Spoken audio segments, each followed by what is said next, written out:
Meus amores, como pediatra, eu estou gravando com o celular, né? Porque ainda não tem meu estúdio, mas vamos chegar lá. E eu fui atender uma ligação de uma paciente. E aí ficou meio que acabou assim. O que eu estava querendo dizer que o plano A, você enxerga nessa criança sinais que ela está hidratada. O plano B, sinais que ela tem algum grau de desidratação. Essa criança fica aonde ela chegar. A gente vai conversar sobre isso. Ela fica ali durante 4 a 6 horas para que eu faça a reposição de perdas, para que eu a reidrate e passe para o plano A. Então, o plano B fica comigo na unidade de saúde, mas 4 a 6 horas. O meu objetivo é colocá-la em criança hidratada, que é plano A. Plano A é para casa. Eu não sei se eu falei, o plano A, a criança vai com soro e sucos claros. Isso tem que ficar claro para a mãe.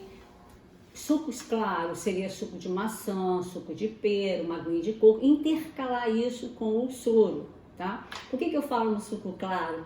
Porque é comum, né? Sabe aquele litro assim, que tem uma cor escura, que a pessoa faz assim, sabe? E a mãe fala pra mim assim, doutora, eu botei um pouquinho e bati assim, dá pra tirar o gás, sabe como é que é o negócio? Então, essa falsa ideia de que refrigerante, principalmente esse que eu estou dizendo, hidrata, ainda faz isso, eu tiro o gás, doutora, não tem problema nenhum, assim, se fosse o gás. Então vocês vão lidar com esse tipo de crença, mas a gente vai tirando isso. Então quando eu falo é soro, intercalando, porque ela não está hidratada. E a alimentação? A alimentação é normal.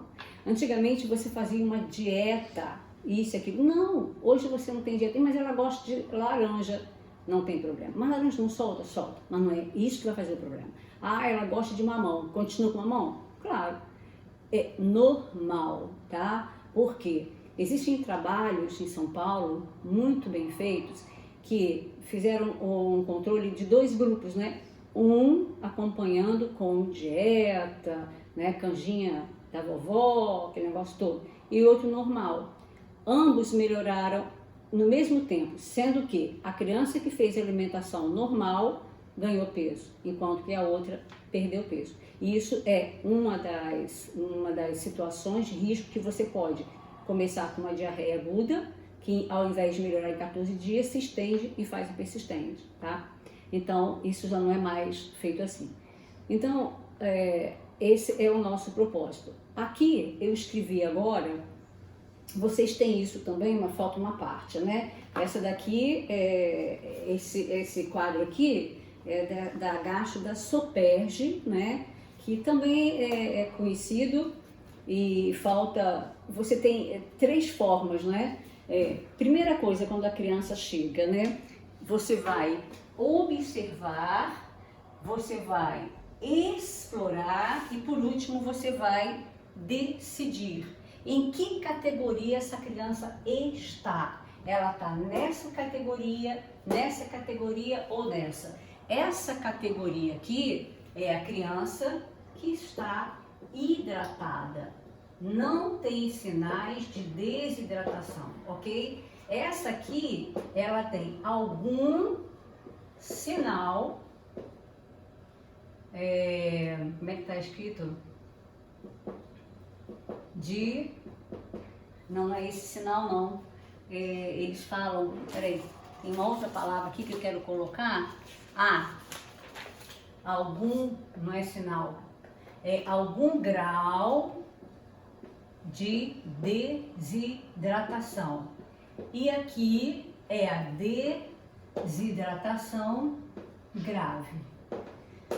Como eu falei para vocês, a criança hidratada, a condição dela, ela tem que estar alerta, os seus olhos estão normais, as lágrimas estão presentes, muitas vezes ela está chorando, caindo, a orofaringe está com as mucosas úmidas e ela bebe normalmente. Lembra que eu coloquei para vocês da tal da bebida? Não come, mas bebe, ok, tá? explore. Aí que você vai colocar a mão. Primeira coisa, quando uma mãe chega dizendo que seu filho está, no caso dessa criança aqui, há 2 dias com diarreia, febre e vômitos, primeira coisa que você faz, minha gente, então põe ali na maca, tira a roupa da criança e vê imediatamente em que situação ela está. Se ela está hidratada, se ela tem algum grau ou se ela está com a desidratação grave. Depois você colhe o restante, porque isso vai mudar muito pouco da minha conduta. Por que eu falo isso? A minha experiência é péssima nessa situação, tá? Eu estava de plantão, aquele dia que chega gente, né, toda hora, e peguei uma folhinha pelo horário. A criança devia estar ali umas 2 horas esperando, né? E tava frio, aí vem as asmas, as gripes, tudo bem, você gasta um tempo porque nebuliza, você gasta um tempo com essas crianças e aí atrasa os outros atendimentos. Mas essa mãe, ela não disse nada, ela fez a fichinha e ficou sentada lá. E aí chegou aqui assim, com a criança aqui desse lado, era frio, estava toda enrolada. Quando ela chegou, para mim eu perguntei, o que foi? Qual a queixa? É mais ou menos igual essa aqui, tem 2 dias que ela está com diarreia, vômitos e febre. E o que você fez? Eu dei chazinho. E como é que ela está? Então, eu trouxe para a senhora ver. Vocês acham que eu vou perder tempo perguntando outras coisas nesse momento? Não, minha gente, não. Se eu tenho uma mãe que me coloca, meu filho está com diarreia, febre, vômitos há 48 horas, o que você fez? Chazinho? Põe essa criança na maca, tira a roupa dessa criança, vê, categoriza, vê o que você pode observar, vê o que você pode explorar e você vai decidir. Então o que aconteceu comigo foi muito ruim, porque ela falou isso, eu falei assim, lá na maca, tira a roupa toda. Quando ela tirou a roupa, porque estava inverno, né, tirou a outra, toda, doutora, eu estava lá, toda. Estou lá escrevendo, mas mandando ela já tirar a roupa. Quando eu fui ver, a criança estava em óbito. Aí aquilo dói, minha gente. Dói muito, porque é contra a natureza. Você chora a morte dos seus avós, você sente a morte dos seus pais, mas é natural, não é? Minha avó está com 90 e poucos anos e morreu, faz parte, mas uma criança de 1 ano e pouco dói demais, dói demais. Eu falei assim, meu Deus, você não percebeu isso? Não, eu enrolei, botei aqui, ela ficou quietinha. Ela tinha optado no pronto-socorro, tá? Então, eu passo para vocês assim, essa experiência. Depois vai ver o resto. Você precisa ver logo as condições, você precisa explorar isso para você não perder tempo. Eu não perdi tempo no sentido de que ela já estava ali há 2 horas. Mas como mãe, geralmente uma mãe preocupada, chega na portaria e fala, está com diarreia, está vomitando, essa criança é colocada para dentro.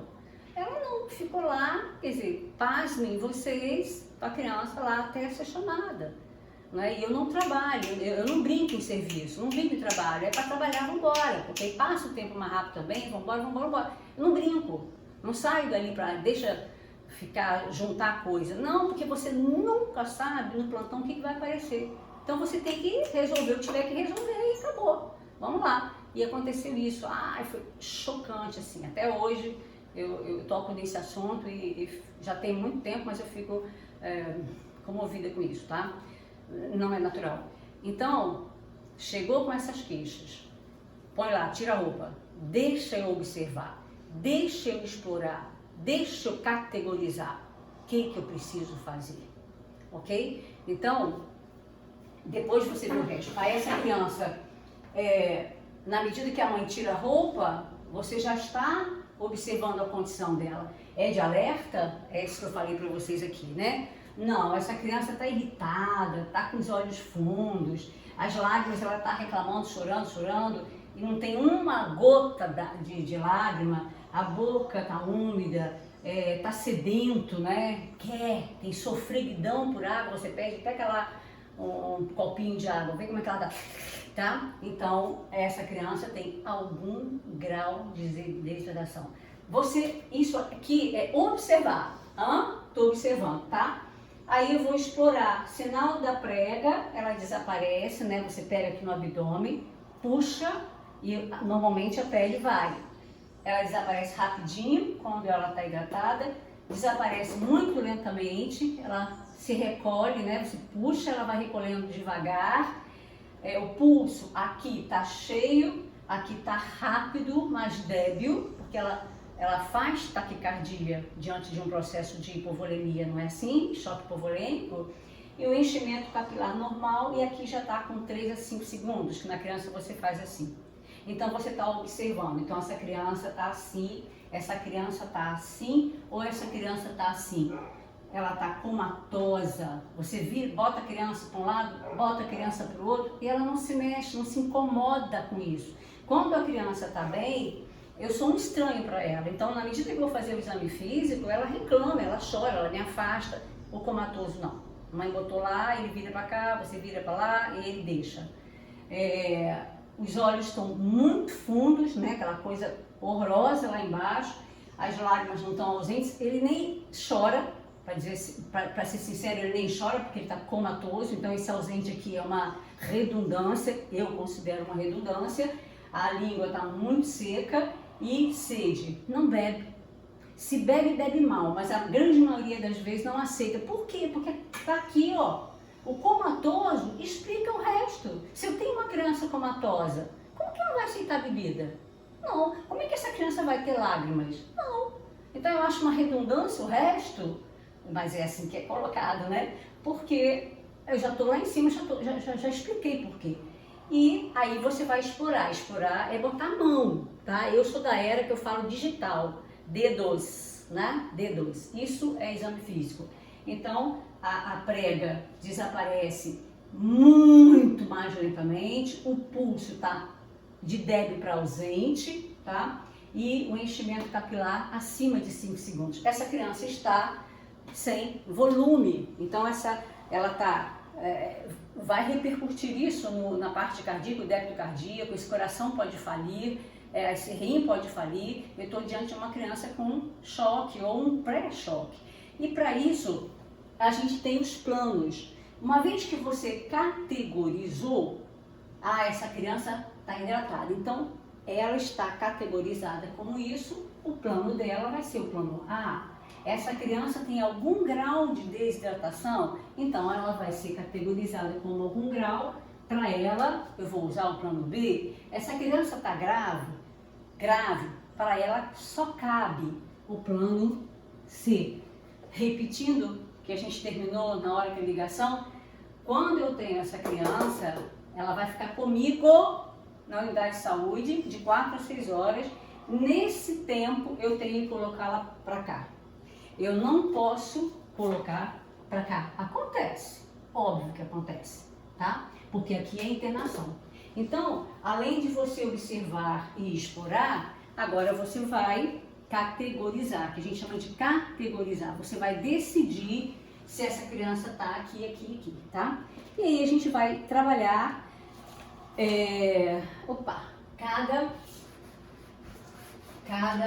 como que a gente faz quando a criança está categorizada no plano A, no plano B e no plano C, tá? Vamos lá. Quando a gente falar em distúrbios hidroeletrolíticos, a gente vai falar em sódio, em potássio, a desidratação classificada diante da quantidade do sódio que eu tiver colhido, porque o sódio é vida e é o principal íon vascular e é ele que mantém. Por que a gente se distribui dessa forma? Existem pressões que fazem com que as coisas permaneçam nos seus lugares. Então, dentro do meu vaso eu tenho uma quantidade, fora do meu vaso, na minha célula. Isso é um equilíbrio osmótico que é às custas principalmente do sódio. O sódio, quando ele é mexido, quando ele é alterado, seja por diarreia, vômito ou iatrogenia, você tem as desidratações que são baseadas na quantidade de sódio, mas isso vai ser quando a gente fizer reposição, tá? Agora, eu quero a criança no plano A, então nós vimos aquilo. E esse plano A é o mais fácil, tá? Então essa criança vai para casa com todas as instruções e orientações pertinentes ao caso. Ou seja, você pode garantir que essa criança que sai do pronto-socorro hidratada, ela vai permanecer? Não. Ela pode piorar. Então você tem que deixar a mãe soro. Normalmente, às vezes, a gente tem aquele em pó, né? Você vai diluir no litro, ou, se possível, comprar. E sobre o soro caseiro?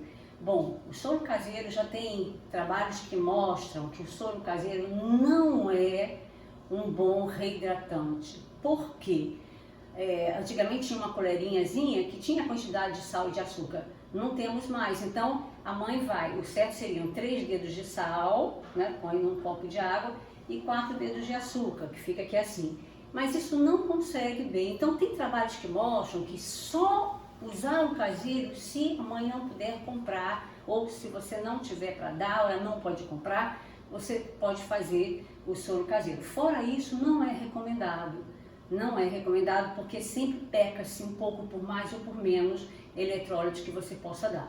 Então essa criança, e as instruções de como hidratar e, mãe, se você perceber que ela está ficando caidinha, se você perceber que ela está urinando menos, se você perceber que ela não está aceitando o que aceitava, volta, tá? Porque nada impeça que ela agora atinja algum grau de desidratação. Saiu como criança hidratada, plano A, e volta com o plano B, tá? E o plano B? Aí, o plano B é confuso. Plano B, a criança fica onde? Na unidade de saúde. A minha obrigação é colocar essa criança reidratada, uma reidratação que eu tenho que fazer entre 4 a 6 horas e mandar para casa. Então é uma criança que você busca elevá-la para o plano A, que é a criança hidratada. Mas ela fica com você de 4 a 6 horas. Por quê? Porque o risco de você mandar essa criança para casa é ela voltar no plano C, chocada. Vai te dar muito mais trabalho, porque você vai ter que internar. E aí você tem algumas coisas para serem feitas no plano B, que é um pouco mais complicadinho, e é que é a maioria. Bom, complicadinho que eu falo porque na prática a gente não vai fazer isso que eu falar com você não, tá? A verdade é essa. Mas tem uma sequência e a gente vai fazer. Eu tenho esse tanto aqui, tá? Eu vou apagar aqui, porque para vocês sentirem como é, né? O Ministério da Saúde fala de um jeitinho, não tem problema, tá? Tudo isso é aceito. No plano B, primeira coisa, né? Hidratar. De que forma? Tem uma sequência? Tem. Primeira coisa, sempre terapia de reidratação oral. Qual a quantidade? De 50 a 100 ml por quilo para correr em 4 a 6 horas. Como corre isso? Numa seringa, na própria mamadeira da criança, num copinho. Então a criança tem 10 quilos, eu faço 50 vezes 10, 500 ml, divido isso por 4 horas, vai dar 125 ml, divido em 1 hora, então a cada 10 ou 15 minutos eu dou um tanto, tá? Eu tenho que rever essa criança de hora em hora. E qual é o parâmetro que eu tenho para saber que a minha TRO está sendo efetiva. Porque essa criança, não é porque você vai começar com soro oral que ela vai deixar de fazer diarreia. Não vai, a infecção intestinal continua lá. O problema é, você está dando uma quantidade em que está sendo maior do que a perda. Aí vem o famoso índice de retenção. Ou seja, a criança está retendo mais do que perdendo. Então, como é que você faz isso? Você vai dividir o ganho de peso, quanto que ela ganhou de peso, por quanto que você administrou, tá? Multiplicado por 100. Se isso der uma conta acima de 20%, significa que ela está retendo mais do que perdendo. Você pode continuar. Então você tem 1 hora para ver isso. Nessa 1 hora, provavelmente a diurese dela ainda não está tão eficaz, porque a diurese é um fator importantíssimo de reidratação, mas ela precisa reidratar, ela precisa encher os vasos para você fazer a diurese, e às vezes você não tem. Então, em 1 hora, se a gente estipulou, por exemplo, a criança tem 5 quilos, peso antes, tá? Depois de 1 hora, ela foi para 5.200. Ok. E você deu, vamos supor, você quis fazer de 50 a 100, 125, tá? Você conseguiu fazer 125 ml em 1 hora. Em 1 hora. Aí você vai calcular. Pesou a criança, 5.200. Então, quanto que ela tem a mais? 200. Quanto que você deu? 125. Multiplica por 100. Pode fazer para mim, Vivian, por favor? Ó, então o índice de retenção é o peso acrescido, obrigada, o peso acrescido. Entrou com 5, está com 5.200. Então ela tem 200, ela ganhou 200 ml. Você deu quanto? Você deu 125. Ai, tá. E multiplicou por 100. Gente, acho que tem uma coisa errada aqui. Peraí. Não sei trabalhar com 200 dividido por 125, 1,6 vezes 100, 160. Tem uma coisa errada aqui. Deixa eu ver, gente, se eu estou errada aqui. Um momentinho só, tá? É tanta conta. Pera aí, minha gente. É isso mesmo. Ganho de peso em gramas e volume. Deixa eu ver aqui. Eu acho que eu que fiz a conta errada, tá? Vamos botar esse daqui que eu já tenho aqui na minha conta. A gente, quando tá aqui na frente, é complicado. Ó, eu tenho uma criança que entrou com 5 quilos e ganhou, o peso dela foi para 5.100. Então ela ganhou 100. É ruim ficar aqui no quadro pequeno. 100. E você conseguiu fazer 200 ml. Multiplicando isso por 100, ela tem 75%, não é isso, Vivian? 5 quilos, em 1 hora ganhou 100. Eu dei 200, é isso aí?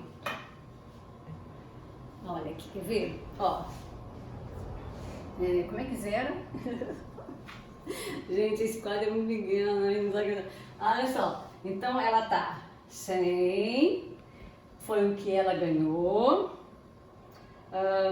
dividido por 200, que é o que eu dei, e multiplica por 100, isso deu 50%. Epa, peraí, tá vendo? um quadro maior a gente funciona melhor, tá? Mas tem que fazer milagre aqui. Minha gente, eu disse a vocês que o índice de retenção não me diz quanto ela está retendo. Ela está perdendo, mas com o que eu estou dando, ela está retendo. Toda vez que eu fizer essa conta, tem que dar acima de 20%. Nesse nosso paciente, ele tinha 5 quilos. Uma hora depois, ele tinha 100 gramas a mais. Tá aqui o peso que ele adquiriu em 1 hora com a hidratação. Nessa 1 hora, ele tomou 200 ml de soro, multiplico por 100, 50% de retenção. O que isso significa? Que eu estou no caminho certo. Provavelmente essa criança, continuando com a TRO, ela vai melhorar. Quando que eu tenho que estar atenta? Quando o meu índice de retenção for abaixo de 20%. Entendem? E quanto tempo eu tenho que ficar batendo nessa tecla? 2 horas. 2 horas.